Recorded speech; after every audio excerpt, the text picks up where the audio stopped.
జై శ్రీ గణేష. మనం నిన్నటి ఎపిసోడ్లో ఏం చెప్పుకున్నాం? తక్షకుడు బతుకు జీవుడా అంటూ పారిపోయాడు, సర్పయాగం ఆగిపోయింది. కానీ జనమజేయుడి మనసులో మాత్రం విపరీతమైనటువంటి ఆలోచనలు వస్తున్నాయి.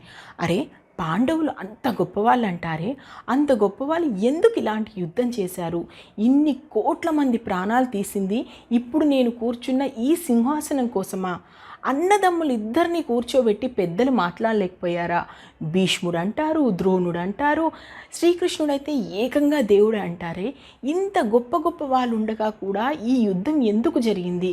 దీనివల్ల మేమేమైనా బాగుపడ్డామా? చుట్టాలు లేరు, బంధువులు లేరు, పలకరించే వాళ్ళు లేరు.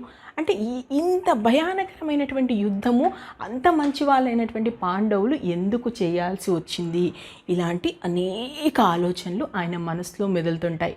అదే సమయంలో అక్కడికి వ్యాస మహర్షి వచ్చారు. వ్యాస మహర్షితో పాటు వైశంపాయనుడు కూడా వచ్చారు. అదే మంచి విషయం అనుకున్నటువంటి జనమజేయుడు తన మనసులో ఉన్నటువంటి మాటలన్నీ కూడా వారి ముందు ఉంచారు. అప్పుడు వైశంపాయనుడు జనమజేయుడికి ఇలా చెప్పడం మొదలుపెట్టాడు. నువ్వు తప్పుగా అనుకుంటున్నావు. పాండవులు నిజంగా ధర్మం వైపుగా నిల్చున్నారు. అసలు జరిగిందేంటో నువ్వు ముందు తెలుసుకో అని చెప్పేసి వాళ్ళ పూర్వీకుల కథ చెప్తున్నాడు. ఎక్కడి నుంచి కథ మొదలు పెడతారంటే వసురాజు నుంచి కథ మొదలు పెడతారు. ఈ వసురాజు ఎవరో తెలుసా?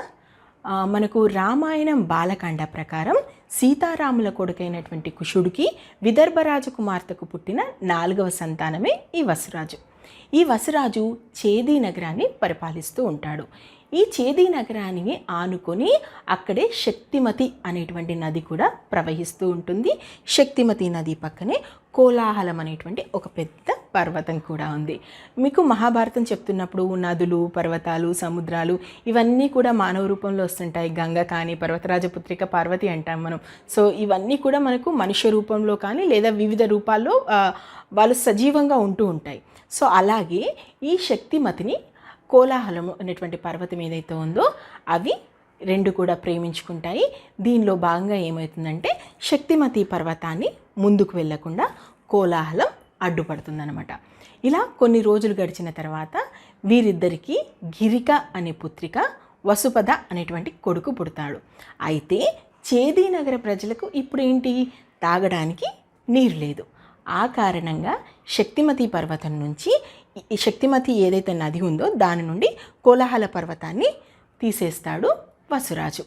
దాంతో శక్తిమతి మళ్ళీ ముందుకు ప్రవహించడం మొదలు పెడుతుంది. తన కూతురు అయినటువంటి గిరికను వసురాజుకిచ్చి పెళ్లి చేస్తారు. సో ఇలా వసురాజు, గిరిక ఇద్దరు భార్యాభర్తలు అవుతారు.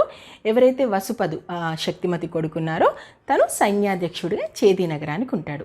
సో ఇలా కొంతకాలం గడిచిపోతూ ఉంటుంది. అంతా సజావుగా జరుగుతుంది. ఒకరోజు వసురాజు వేటకని వెళ్తాడు. అలా వేటకని వెళ్ళిన క్రమంలో ఏమవుతుందంటే తన మనసులో గిరికనే తలుచుకుంటూ ఉంటాడు. తను ఎలా ఉందో, ఏం చేస్తుందో, ఇప్పుడు ఎక్కడ ఉందో అని చెప్పేసి. ఈ క్రమంలోనే అతనికి వీర్యస్ఖలనం జరుగుతుంది. అప్పుడు ఏమనుకుంటాడంటే దాన్ని ఒక ఆకులో పెట్టేసి దీన్ని వెంటనే నా భార్య అయినటువంటి గిరికకివ్వు, తాను గర్భధానం చేస్తుంది, అంటే తాను గర్భవతి అవుతుంది దీని ద్వారా అని చెప్పేసి అక్కడే ఉన్న ఒక డేగకు చెప్పి ఆ మూటనిచ్చి పంపించేస్తాడు. కానీ ఆ డేగ వెళ్తున్నటువంటి క్రమంలో ఏమవుతుందంటే తన నోటి నుండి అది జారి అక్కడే ఉన్నటువంటి నదిలో పడిపోతుంది. ఈ నదిలోనే అద్రిక అనేటువంటి చేప ఉంటుంది. ఈ అద్రిక ఎవరంటే కొంతకుముందు ఒక అప్సరస, కానీ శాపవశాన ఆమె ఆ నదిలో చేపై ఉంటుంది. ఈ మూటను ఆ చేప ఏదైతే మింగేస్తుంది. కొంతకాలం గడిచాక ఆ చేప గర్భవతిగా మారడం, మనుష్య పిల్లలిద్దరికీ జన్మనిస్తుంది. ఆ తర్వాత వెంటనే తనకు శాపం విమోచనం అయిపోయి అద్రిక వెళ్ళిపోతుంది. అలా పుట్టినటువంటి పిల్లలు ఒకరే సత్యవతి. తననే మత్స్యగ్రంథి అని కూడా అంటారు. ఈ సత్యవతే పాండవుల తాత యొక్క తల్లి, అంటే తొలితరం కథానాయిక అన్నమాట. ఈమె నుంచే అసలు స్టోరీ మహాభారతం అనేది మనకు స్టార్ట్ అవుతుంది. సత్యవతి మొదటి తరం కథానాయకి అయితే శాంతనుడు మొదటి తరం కథానాయకుడు అవుతారు. సత్యవతి, శాంతనుడు ఒకసారి కథలోకి వస్తే మనకు అసలు కథ అనేది ముందుకెళ్తుంది. ఎందుకంటే అక్కడి నుంచి పాండవుల తాత, తండ్రి, పాండవులు అలా వాళ్ళ వంశం అనేది మొదలవుతుంది. ఇప్పటివరకు నేను చెప్పినటువంటి కథలో మీరు చూసుకుంటే మనం ముందు ఉన్నటువంటి ఇప్పటివరకు ఎపిసోడ్స్ని మనం అనలైజ్ చేసుకుంటే ఎలా జరుగుతుంది, పైలముని అనేటువంటి ముని భార్యకు కమ్మలు పెట్టుకోవాలనేటువంటి ఆలోచనకి నాగవంశమే నాశనం అయిపోయింది. అలాగే ఎక్కడో ఉన్న అద్రిక శాపానికి ఇక్కడ సత్యవతి పుట్టింది. అంటే మహాభారతంలో అన్నీ కూడా ఎలా ఉంటాయంటే ఏదో ఒక చిన్న సంఘటన జరుగుతుంది, ఆ చిన్న సంఘటనలన్నీ కలిసి మరో పెద్ద సంఘటనకు దారితీస్తాయి. అంటే నథింగ్ బట్ బటర్ఫ్లై ఎఫెక్ట్ అంటాం కదా, అదే ఎఫెక్ట్ మనకు భారతం మొత్తం కనిపిస్తూ ఉంటుంది. సో మొత్తానికైతే సత్యవతిని మనం కథలోకి తీసుకొచ్చాం. ఇప్పుడు శాంతనుడు కథలోకి రావాలి.